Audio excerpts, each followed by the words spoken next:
Okay.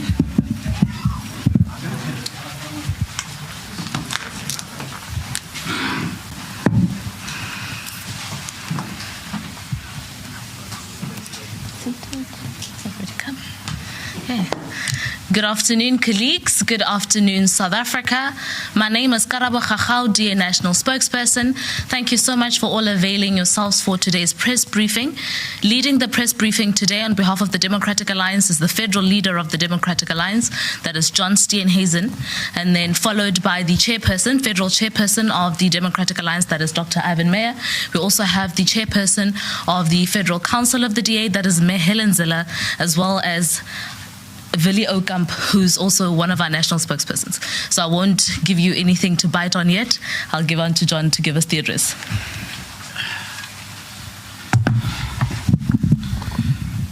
Thank you very much, Karabo, and greetings to those of you who've made your way to the press conference, but also to those South Africans who are no doubt watching at home.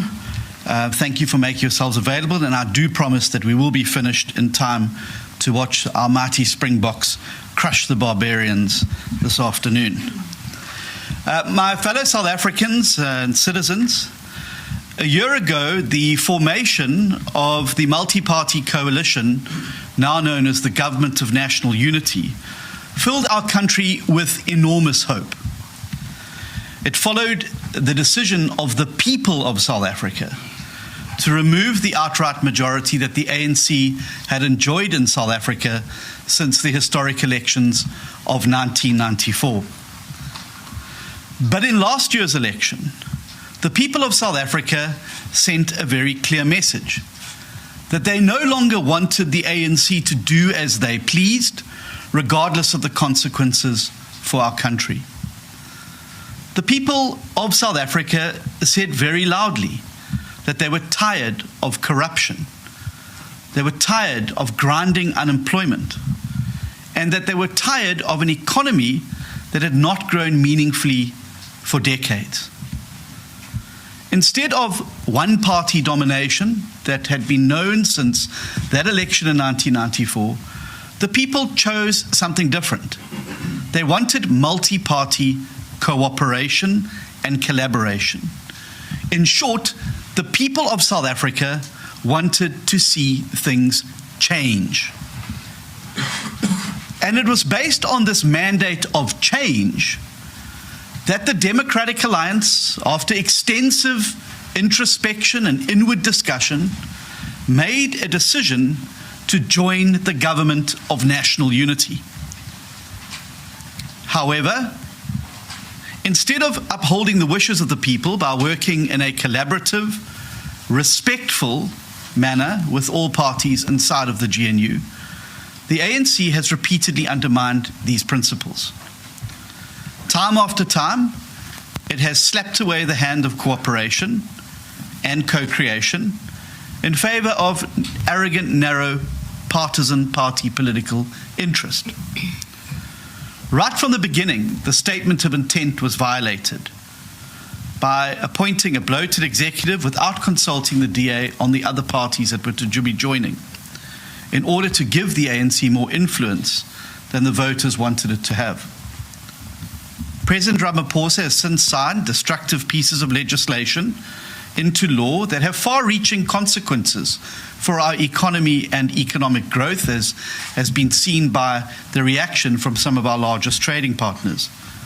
This was done without even the common courtesy of informing the fellow partners in the Government of National Unity about his intention to do so. He has presided over a disastrous budget process where the views and opinions of coalition partners were not taken seriously, and that the opposition to the ANC's proposed 2% VAT increase was simply waved away. There's been a refusal to enable a meaningful power sharing to drive collaborative growth and urgent reform of the country to create jobs. And that is why our unemployment statistics are sitting where they are, and why our first quarter of GDP growth has not come anywhere near the expectations that we would like to see it moving towards, the 3% that we've set ourselves as a target. And this week, without any significant forewarning or meaningful consultation, President Ramaphosa concocted an excuse to remove a DA deputy minister out of the blue because of his own failure to respond to a repeated request for travel permission. The hypocrisy of this conduct is even more galling when one looks at what sits around the cabinet table in terms of violations of law, of executive ethics code, and the ministerial handbook. It was the same President Ramaphosa who in 2020 issued a mere reprimand and salary docking to former Minister Nosiviwe Mapisa-Nqakula when she flew an ANC delegation to Zimbabwe in a South African military plane. To make matters worse, President Ramaphosa has now also defied the 48-hour ultimatum issued to him by his largest coalition partner to act on corruption in his own ranks. This was a golden opportunity for the president to demonstrate that action against those who violate the expectations of them in public office would be taken consistently and fairly in government. By doing so, he has now actively chosen to protect Minister Thembi Simelane for her alleged role in VBS looting. He's also chosen to protect Nobushle Nkabane after she has actively misled Parliament. And he continues to shield a whole cast of looters implicated in state capture. Just this morning, less than 2 hours ago, instead of taking action against state capture, the ANC has cleared Malusi Gigaba, David Mashlobo, Zizi Kodwa, and Cedric Frolick from all charges against them. Now, despite this pattern of double standards and abuse of power, DA members of the executive have remained clearly focused on the task at hand, on our commitment to deliver to the people of South Africa and to play a meaningful role in creating jobs, growing the economy, and ensuring good, clean, accountable government that delivers for the people of South Africa. And the strides that we've made in a number of portfolios, from agriculture, home affairs, public works and infrastructure, communications and digital technologies, as well as environment, and through hard-working deputy ministers like Andrew Whitfield, I believe has set a new standard of excellence for governance at national level. In some cases, DA ministers have literally achieved more in 12 months than ANC ministers did in 30 years. And perhaps this is the real source of the ANC's double standards towards the DA, because they know that the DA is succeeding. They know that the performance of DA ministers makes some of their contributions pale into insignificant. And most importantly, they know that the opportunities for looting and stealing of public money are shrinking wherever the DA is present and wherever DA reforms are implemented. This flagrant double standard that protects the likes of Simelane and Nkabane but acts against Whitfield proves that in the ANC's universe, the only things you dare not be are competent, honest, and hardworking.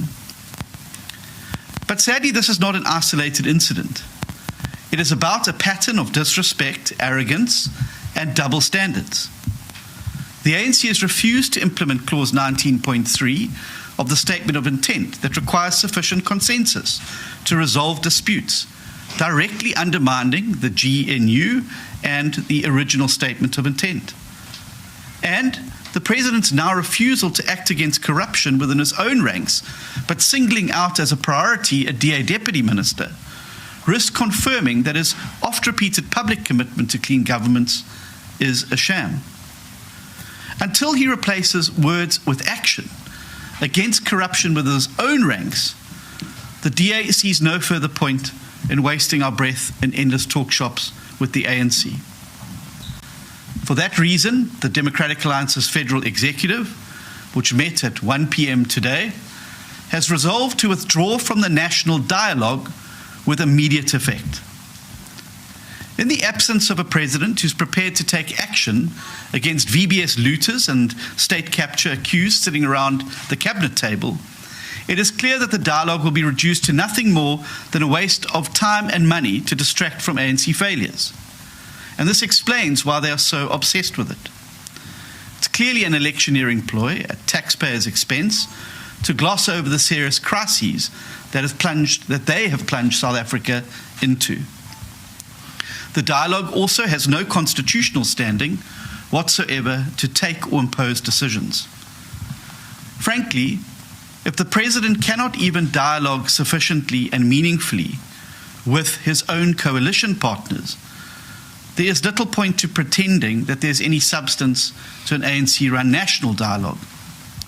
In fact, the president has repeatedly promised a breakaway to engage with GNU party leaders. But a year later, despite several promises that this would take place, nothing has happened. After every single crisis the GNU has faced, this so-called breakaway or Bosbarat has been mooted, plans are made, but never comes to fruition. Similarly, a proposed breakaway for the cabinet to deal with how we interact with each other as cabinet members and resolve disputes and disagreements that will inevitably arise in a government made up of more than 10 political parties. A year later, nothing has happened. No breakaway, no dialogue, and no mechanisms internally to determine how we deal with disputes between each other when they arise. Plus, I make the point that we have already had a national dialogue last year. It's called an election. And the people said very clearly in that election that they do not want to have anything to do with ANC one-party arrogance or domination. So, effective immediately, and until action is taken against those corrupt individuals, the DA will have no further part in this process. We will also actively mobilize against it in order to stop the obscene waste of 740 million rand of public money, starting with a call on all civil society bodies in South Africa to join us in demanding that the dialogue not proceed until President Ramaphosa fires ANC corrupt individuals in the national executive, as well as other delinquents. Because the reality is, no matter what the dialogue resolves, no matter how many noble resolutions it may take, and no matter how many feel-good moments it has, nothing will change in South Africa for the better if we keep the same people around the cabinet table who have involved themselves in corruption, maladministration, and misleading of Parliament. The people of South Africa should not be taken for fools. They know that any national dialogue is utterly meaningless if it's presided over by the criminals and the corrupt, and those who provide a safe refuge for them. A second and critically important step that the DA is taking is to vote against upcoming departmental budget votes for the departments headed by Simelane Inkabane and other corruption-accused ANC ministers. And we will keep voting against those budget votes until those ministers are removed. In this way, the DA will strike a responsible and appropriate balance by allowing the broader GNU budget process to proceed to ensure the stability of the country, while forcing the ANC to act against those specific ministers who the public now demand are removed. I think it also bears mentioning that the DA will always act in a responsible manner and one in which puts the interests of South Africa first.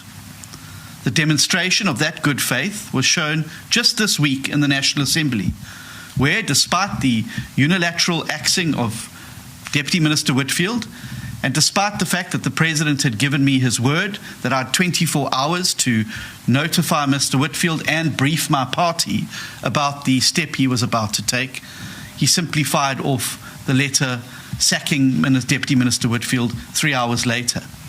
Now, had we wanted to be petty, had we wanted to make this about positions over principle, it would be very easy to go into the National Assembly and vote against the Division of Revenue Act that took place this week. It was very clear from the panicked reactions during my speech that the ANC did not have the numbers, and they knew it, to get that passed. And yet, as I indicated in that speech, we are a reliable coalition partner. We respect our coalition partners. And when we give our word and we make undertakings, we stick to them.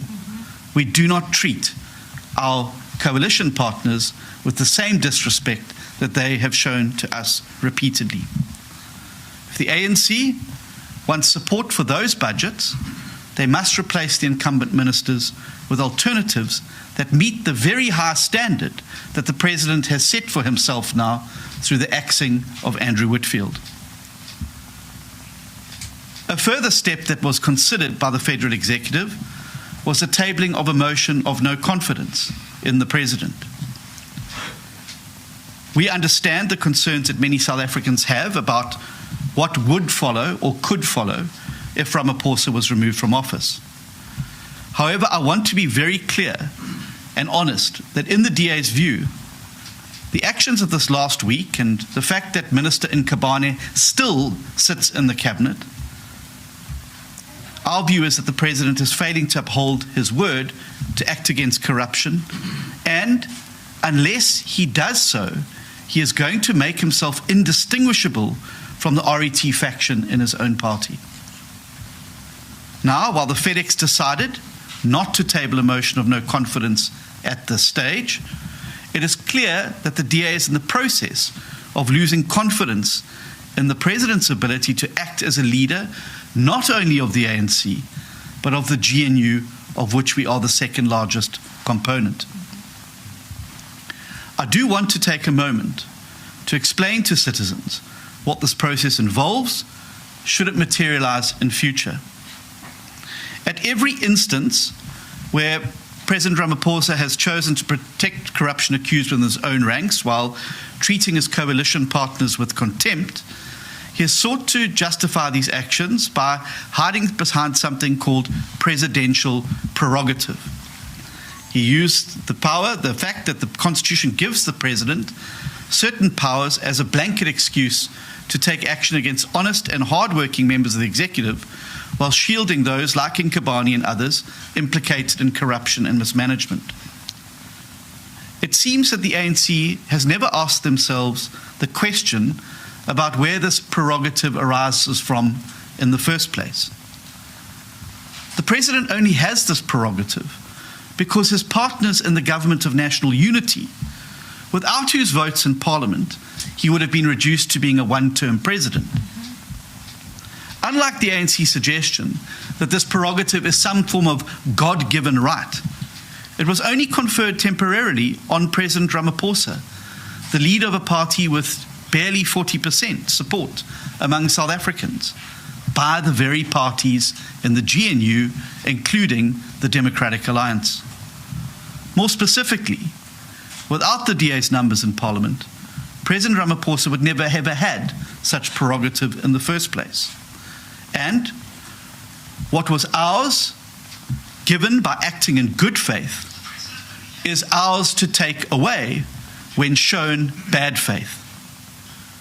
And if the ANC fails to course correct, the Federal Executive will seriously considering exercising our constitutional prerogative by tabling a motion of no confidence in the President.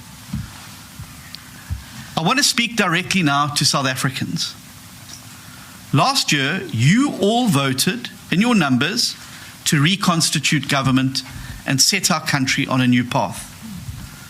The DA honoured your wishes and your intentions by ensuring that the statement of intent that formed the GNU was honoured. We love South Africa, and we work against tremendous odds every single day to act in the best interests of all South Africans. If this statement of intent had actually been implemented and honoured, the national government would by now be charting the course of reform and economic growth that voters wanted. However, because the ANC has failed to honour the agreement they signed, they continue to shield and protect corruption. Our withdrawal and mobilization against the national dialogue, as well as our opposition against the budgets of corruption-accused ministers, is the first in a series of possible steps that are now on the table in an attempt to fix the GNU to align with the mandate that you have given all of us in the 2024 election. If the ANC wants to kick the DA out for fighting against corruption, well, so be it. But as long as ANC members implicated in corruption remain as members of the executive, misleading Parliament and committing other acts of malfeasance, the DA will not support their departmental budgets in Parliament, and we will not participate in the national dialogue. And if the ANC does not urgently change the way that it engages with its coalition partners, that we can fight corruption and start growing our economy and servicing the people of South Africa with good, clean, accountable government that delivers, well, then they imperil the very future of our country and our people. From the inception of the beginning of the GNU, the DA has always acted in the best interests of South Africa. It's now time that President Ramaphosa and the ANC do the same. I thank you.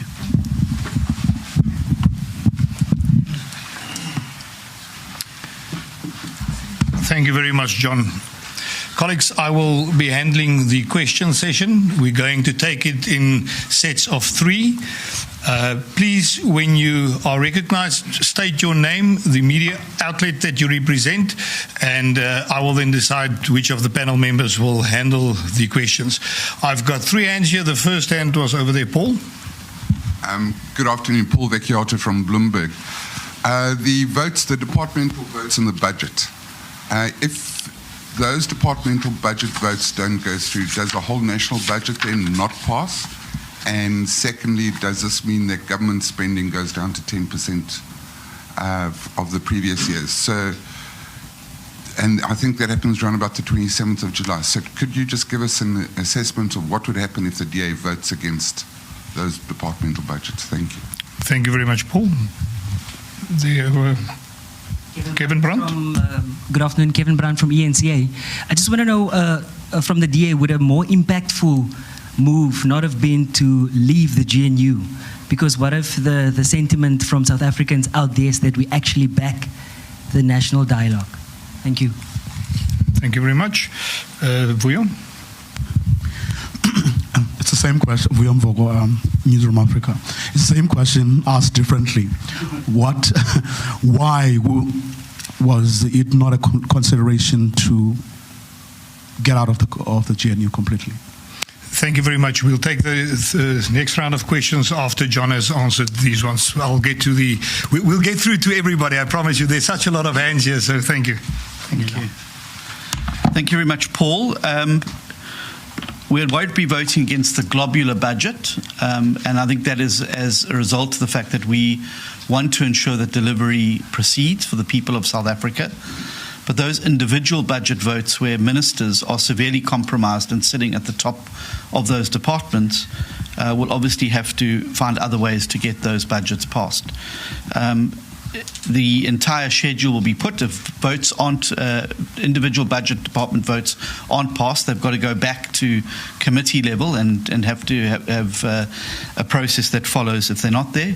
But again, exactly with DORA this week, we decided that absolutely it was important that we put South Africa's interests first, and that's why we supported the DORA going through that, despite the fact that we had been treated with the way that we had. No, a more impactful way would not have been to leave the government of national unity, because that would have opened South Africa up to the coalition of chaos and destruction, and would have led very, very clearly to more disastrous consequences for South Africa. I think that the national dialogue has already been met with a great deal of skepticism, and I think that the general public, a month after being told that they potentially had a 2% VAT increase because there wasn't enough money in the fiscus, and then have had to bear the cuts that have seen in the subsequent budget tabled, are frankly outraged that despite all of this, 740 million rand has been proposed for a national dialogue. I think that many of the foundations themselves have expressed deep concern around that. And I think that people need to understand that we can have as many dialogues as we want in South Africa. Goodness knows, we've spent the last 30 years having endless dialogues. What people now want to see is implementation and action, and people want to see those responsible for corruption being held accountable. Because service delivery cannot happen if you have corrupt individuals at the apex of these departments. It is simply not going to happen. Everything then gets turned into a feeding frenzy for the connected few.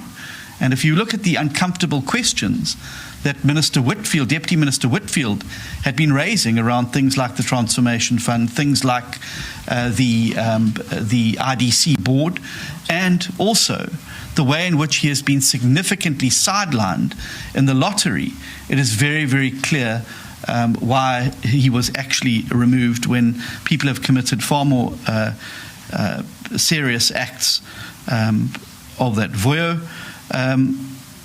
no, we don't. We've said to South Africans when we went into the GNU that we're here for the best interests of South Africa. We do not believe that it is in the best interests of South Africa for the current GNU to collapse and for a coalition of chaos or corruption to follow, because the feeding frenzy that would then result from MK or the EFF getting into office and other parties will be significant. It also, if this government was to fall, would cause significant economic damage to the Republic of South Africa. We saw already what happened to our currency when the last turbulence occurred, and I don't think it's fair to South Africans to put them through it. However, the ball is in the President's court and the ANC's court. If they want to take a strong stance against us and want to stop us standing against corruption, well, they must fire us from the Government of National Unity. The President has made a big deal this week about his prerogative. If he feels that we've done something wrong and that standing up against corruption is something that deserves punishment, well, he must exercise that prerogative. Thank you, John. Next round, in front, you was a hand. I'll move over here. You'll be next. It's Arthur from Heart FM. John, you've mentioned several times that the statement of intent which was signed by the parties last year has been undermined. Do you think perhaps maybe the GNU partners still have to use that same document? Thank you. Thank you very much. In front here. Thank you very much. Good afternoon. It's Nkosinathi Shazi from Power FM News. My question is, I have two questions. I want to speak about the identity of the DA in the Government of National Unity. Now, this is not the first time the DA has made threats. The Bella Bill was passed. You guys made threats. The NHI, the expropriation bill. But you guys still remain committed to the GNU. And I hate to play devil's advocate, but does the DA need the GNU, or is it the other way around? You guys have moved from the opposition benches to a place of influence. You have 6 ministers, deputy ministers, and you're making a difference in South Africa. So why are you still in the GNU and not leaving? Is it because it is also beneficial to you guys? And secondly, my second question, have you guys thought of a replacement for Mr. Whitfield? Thank you very much. Thank you very much, Abra.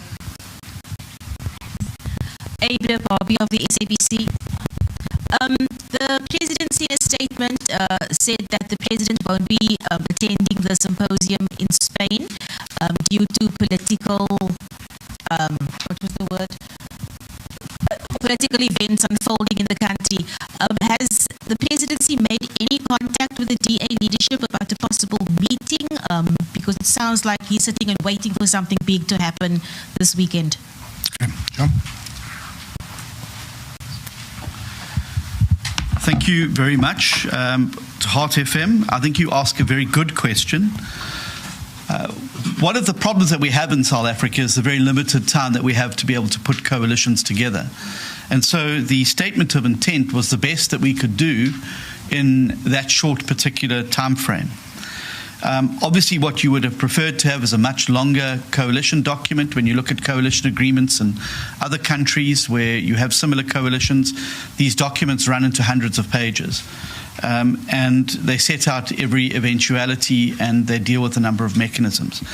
I think it's worth saying that I think that the intent of the statement of intent is correct, but it would be great if that was being honoured. It is repeatedly violated. It says a lot about where we're at, that a year later we still have no conflict resolution mechanism, that the clearinghouse in the GNU has no terms of reference, and that despite repeated attempts or promises that we were going to have Bosparats and get-togethers to bring cabinet together, to bring the leaders of the parties together, not one of those has taken place yet. And that makes it very, very difficult to raise matters within the government of national unity and within the party. Now, let me say very clearly that if one looks at Clause 17, it says there, and there's a recognition in there around the limitations on presidential prerogative, that appointments to cabinet are made in consultation with the leaders of the parties that have been given those particular slots. And it applies mutatis mutandis that if you're going to remove somebody, that a similar in-consultation process would take place. I wasn't even afforded the ability to inform Deputy Minister Whitfield myself about what was due to happen before he received a letter from the presidency. I wasn't even able to afford my FedEx the ability to be able to have the information shared with them before they had to learn about it in the media. And that is not respectful and it is not right.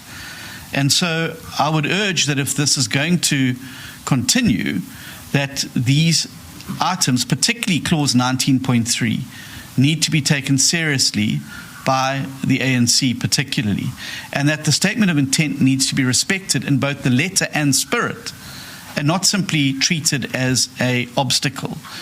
And so we would like to see that codified. I believe the GNU needs the DA. I think that that was very clear from recent interactions with international bodies, and the DA has always gone out to bat for the GNU, whether it's in the Oval Office in Washington, whether it's with international investor conferences, whether it's dealing with our counterparts abroad. And we have always put the GNU's interests first because we believe it is the best vehicle to deliver meaningful change for the people of South Africa. We've had a number of setbacks along the way, but you mentioned Bella. It is a DA minister now, Saviwe Gagube, who's doing the regulations on Bella. You mentioned NHI.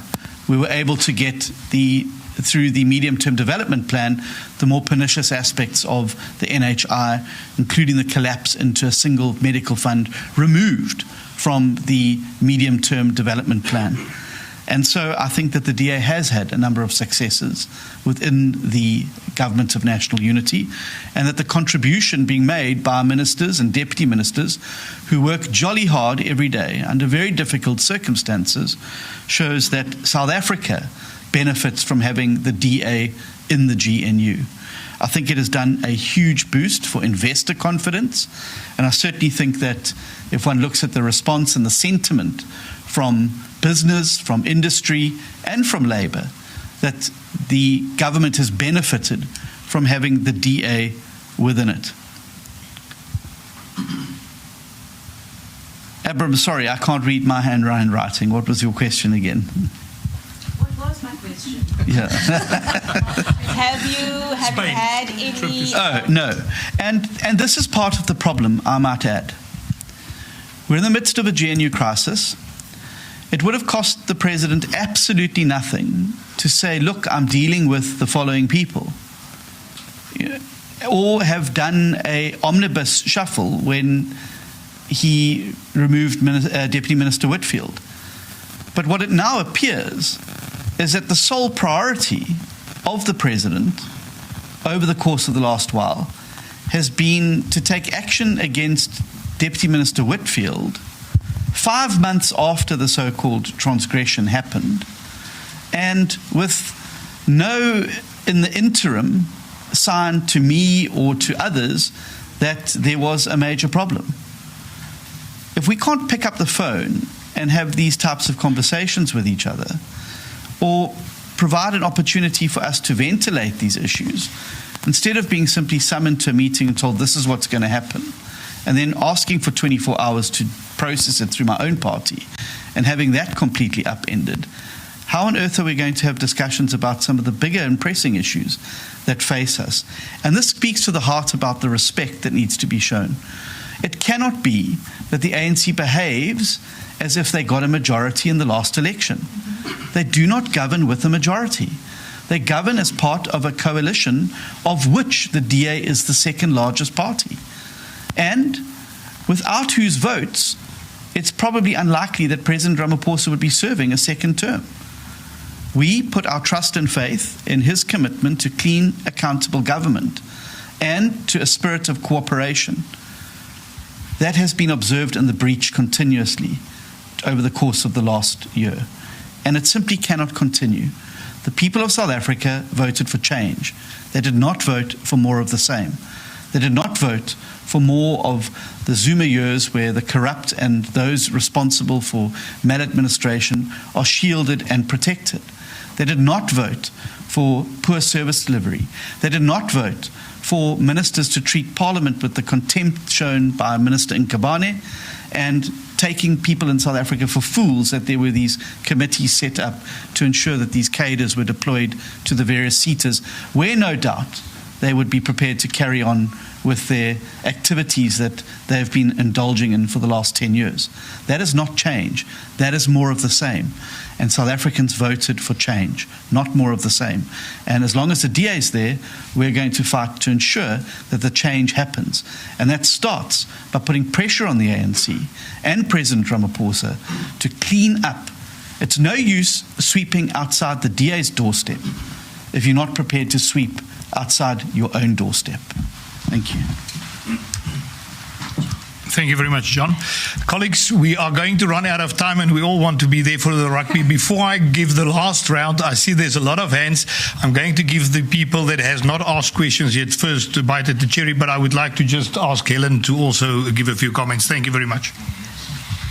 Yes, thank you very much. I just want to make a few comments about the statement of intent, because I, as you know, led the negotiating team of the Democratic Alliance in those negotiations. And the reason that we had to move so quickly was not because there was a parliamentary deadline for the convening of Parliament as some arbitrary date. It is because the Constitution of South Africa says that Parliament must be convened and a president must be elected 2 weeks after the election.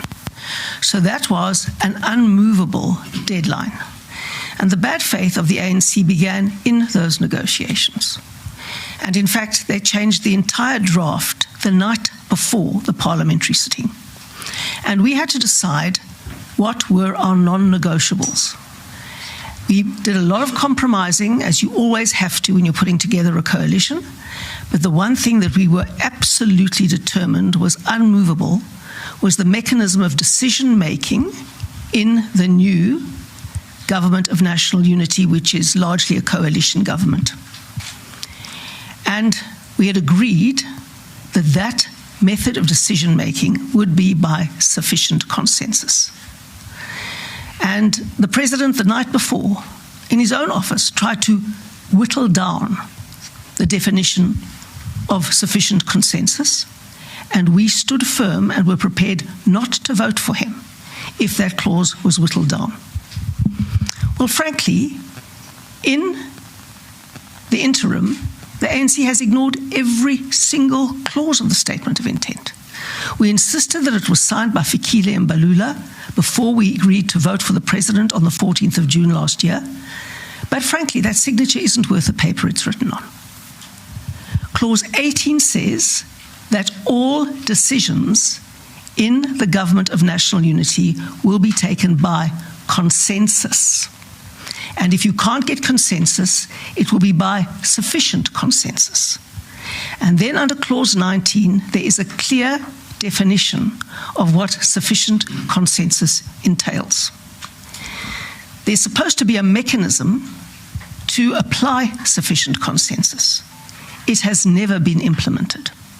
Instead, the ANC, in bad faith, tried to put together a clearinghouse mechanism which turned out to be nothing other than an attempt to get around the sufficient consensus clause.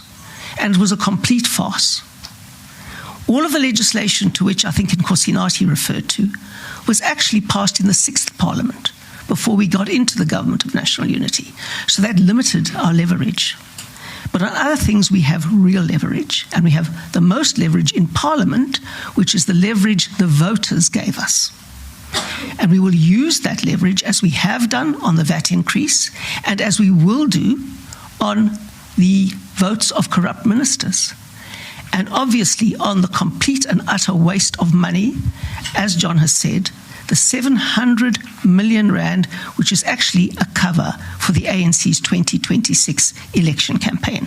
And we will have no part of it. Thank you very much, Helen. The last 3 questions, I'm going to start here with you. Just get the mic. Thank you, Vali. Lindsay Dentlinger, Eyewitness News. If I can just rewind a bit to Andrew Whitfield's sacking.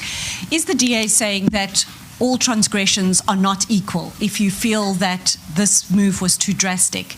And correct me if I'm wrong, was there not perhaps a cabinet directive stating that members of the executive should not be travelling to the US when the tensions were at its height? And Andrew didn't seem to have trouble getting the president to approve other international trips that he went on. So was this not perhaps a sign that the president didn't want him to travel? And who took that decision to send him on that particular trip? Thank you.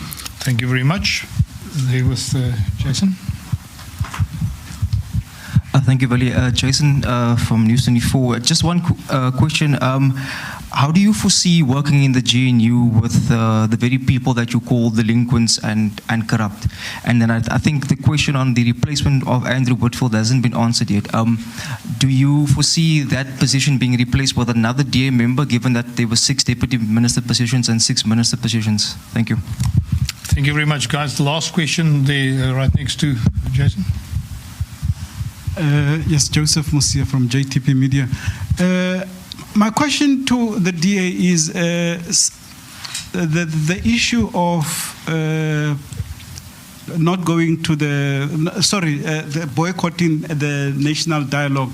I mean, in the grander scheme of things, it's not a constitutional mechanism or anything like that. It's just a I don't see it being a significant, having a significant impact on the way on what is happening in the country at the moment. My big question is when I came here, I was expecting that the DA, for me that was the big news, that the DA was going to be withdrawing from.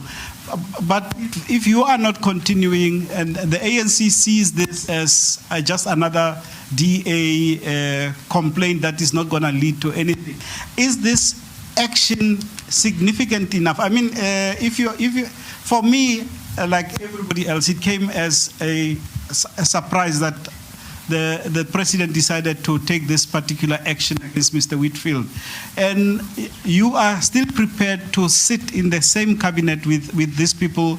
If Mr. Whitfield had not been sacked, you wouldn't have been taking any of these, even with the complaints that you are talking about against all these other ministers that have been accused of corruption. The point is, why is it that the DA is not taking a stronger action in the interest of the whole country, not just of itself? Because it looks like you want to still stay in the government of national unity because it benefits the DA to be there. Thank you very much. That was the last question. I'm going to hand over to John. We want to watch the rugby as well, Alex. Thank you very much, Lindsay. And I think that where's Lindsay gone? She's got a deadline. So shall I answer her last then? So hopefully she can come back in.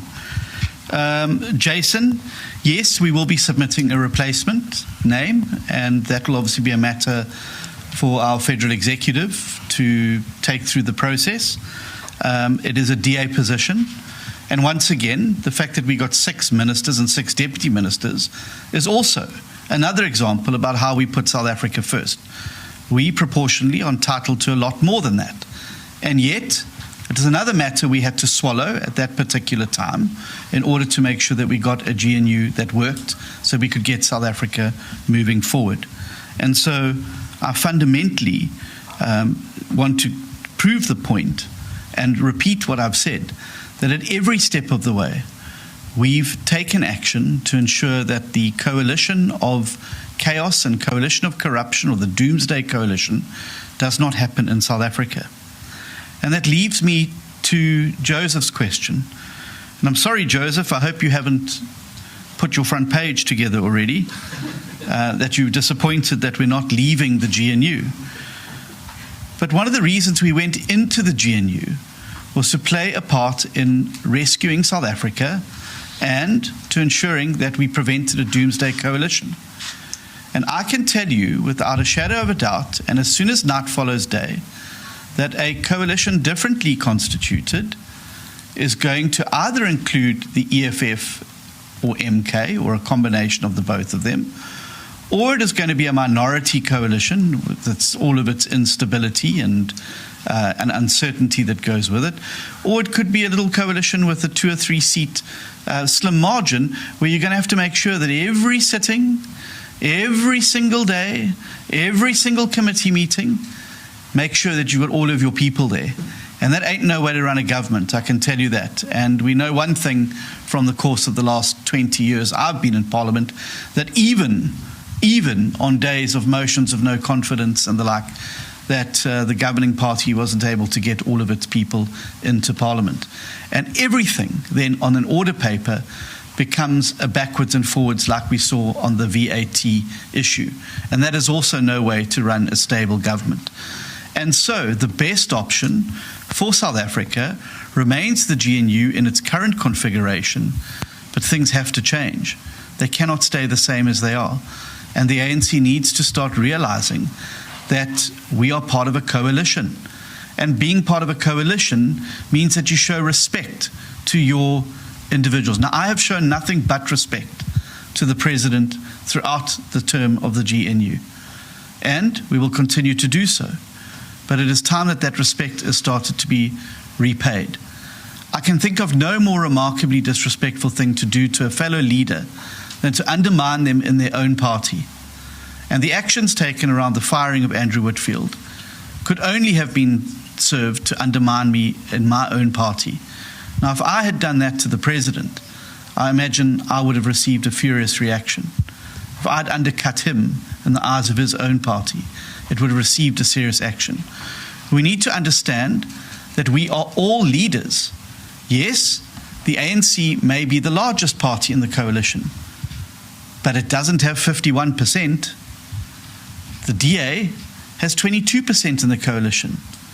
We also are not the largest party, but we deserve to be treated, and our leaders deserve to be treated with the same respect that is expected of us to show the President of the Republic of South Africa. And that there must be an understanding that it is through collaboration, cooperation, and mutual respect that we will make these things work. And I am frankly tired of being disrespected and shown the remarkable disrespect that the DA is and other coalition partners are shown on a far too regular basis. And so people must treat the DA the way they would like to be treated and the like. And I've shown as well very clearly that we are coalition partners that can be relied on. When we say we're going to do something, we do it. Joseph, I would also say that South Africa is better off because the DA is there. And I can guarantee you that your pension, your investments are much better off in an environment where there is confidence in the South African economy.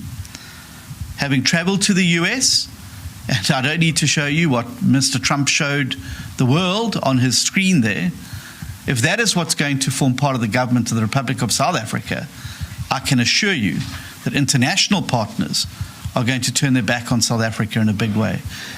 I love this country. My 3 daughters and my family are South Africans. We hold no passport for any other country, And that is why I've dedicated the better part of my life to serving South Africa and to make sure that I can build a better place for my children and the children of all South Africans in a country that provides opportunity for more people, provides a better future to our yesterday. And that is what has got me out of bed in politics in very difficult times, including on a Saturday morning and including just before the rugby, to get up and try and make a difference.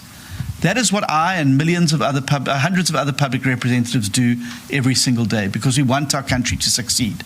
I'm not going to sit back and watch the country that I love be completely destroyed by demagogues and those who seek to divide us, those who thrive on hatred, those who regard killing people as a solution to problems rather than dialogue and talking together.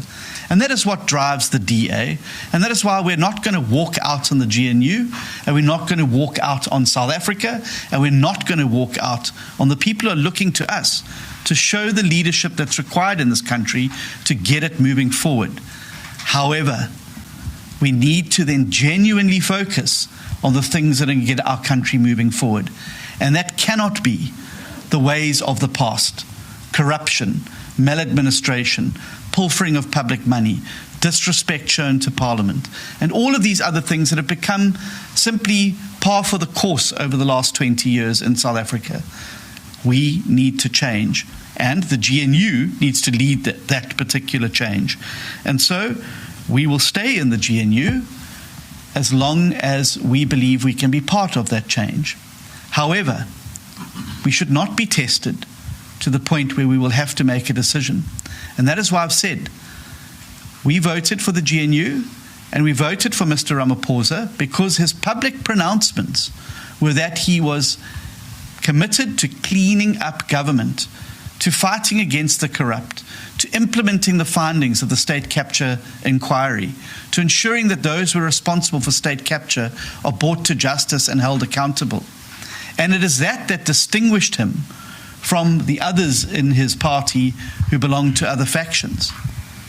But the more he protects, the more he obfuscates, and the more that those who are guilty of new and fresh transgressions, as well as held unaccountable for past acts of omission and commission, remain unpunished or untouched, he becomes increasingly less distinguishable from that other faction.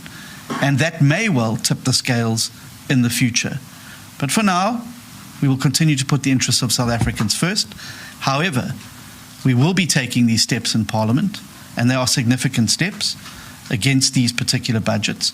And we must not dismiss how important the government and the ANC regard this national dialogue. But again, I say to civil society, you need to play your role now in helping to help apply the pressure, and that this dialogue should not proceed until such time as those who are guilty of corruption and maladministration and those who have not lived up to the standards of the ministerial handbook and other are held accountable in the same way that Andrew Whitfield has been done. Lindsay, I've saved your question because you were outside the room. I believe there are different scales of transgressions, and I believe that there are ways of dealing with different types of transgressions.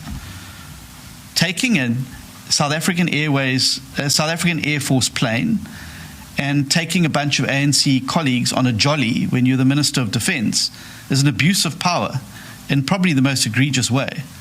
Yet that warranted a 3-month salary dock and a public admonishment by the President. Andrew Whitfield, 10 days before the intended trip, wrote to the President. He requested an ability to travel, not for official travel. He travelled for a party function, as many ANC people travel for party functions regularly around the world, in order to meet with some of the people that we had been building a relationship with in the United States, in order to ensure that we do not end up being kicked out of AGOA and ensure that South Africa's agenda remained firmly on the plate. There was no meetings at the White House or any of those, and there was no way Andrew Whitfield was going in an official capacity. He was there as a member of the DA. It was a party-funded trip. It was not paid for by government. And Despite following up repeatedly for those days, he never got a response. To this day, he's never received a response. That is not only rude, it is unprofessional. And I noticed that Alvin Boertes this week thought he would be clever by publishing the fact that he wrote and the very next day got permission. Well, how is it that ANC deputy ministers write to the president for permission, they get an answer within 24 hours, but a DA minister, a deputy minister, has still not received an answer to that? Had the president written back and said no, I could quite clearly understand. I also recommended to the president in my interaction with him that perhaps there are other mechanisms that we could use, either a public admonishment, perhaps a docking of pay. I even said we would look at shuffling portfolios, which was the same remedy that was used for Minister Similani when her allegations around the VBS Bank originally broached. She was moved from justice to housing. I suggested perhaps we could, if there was a problem with him in that particular position, we could move him then. But there was an insistence that he now had to be fired. And I don't think it's fair that you try and earn tough guy credentials by going after a DA member when you're not prepared to be the tough guy and going after your own members who are breaking the Executive Ethics Code, the Executive Ethics Act, and who through acts of omission and commission cost the South African public a great deal in terms of money. Thank you very much. Thank you very much, John. Before I'm going to ask my colleague Karabo to close this meeting, I would just like to give a few words to our federal chairperson, Dr. Ivan Meyer, as well. Dr. Meyer. Thank you, Willie, and good afternoon, everybody. I see that many came here with the expectation that we will leave the GNU. That's the preface of many of your questions. Well, there's a reason why you came here with that expectation, because for the last 30 years, you had a governing party that put their party first. Today, it is different because we are putting South Africa first and not the party first. Today, we are also honoring the electoral mandate of the 29th of May of last year, because we are ending one-party dominance. And last year, in the election, we are honoring a mandate. During our manifesto, we said, rescue South Africa. And all of you know that in the GNU, the Democratic Alliance and all the parties committed themselves to 3 key priorities. Number 1, to build an inclusive economy. Now, all of you will know that corruption will destroy and is destroying an inclusive economic growth. The second priority of the GNU is to reduce poverty. And I think all of you will agree that corruption will increase poverty and not decrease poverty. And thirdly, the GNU is committed to building a capable state. Corruption is destroying the pillars of a capable state. And therefore, we cannot sit here and simply see a continuation of corruption, because corruption violates the 3 priorities of the Government of National Unity.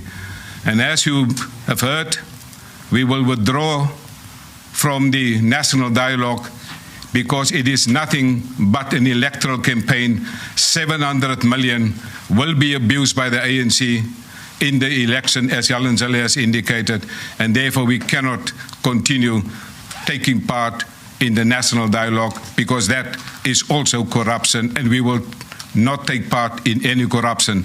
And Andrew Whitfield was removed because he was exposing corruption, and that is the reality, and that is our position here today. I thank you.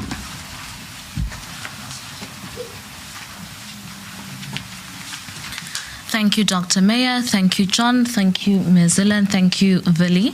Colleagues, that brings us to the end of our presser today. I want to take this opportunity to thank each and every one of you for availing yourselves here. And for those of you who are watching online, thank you. We'll chat again.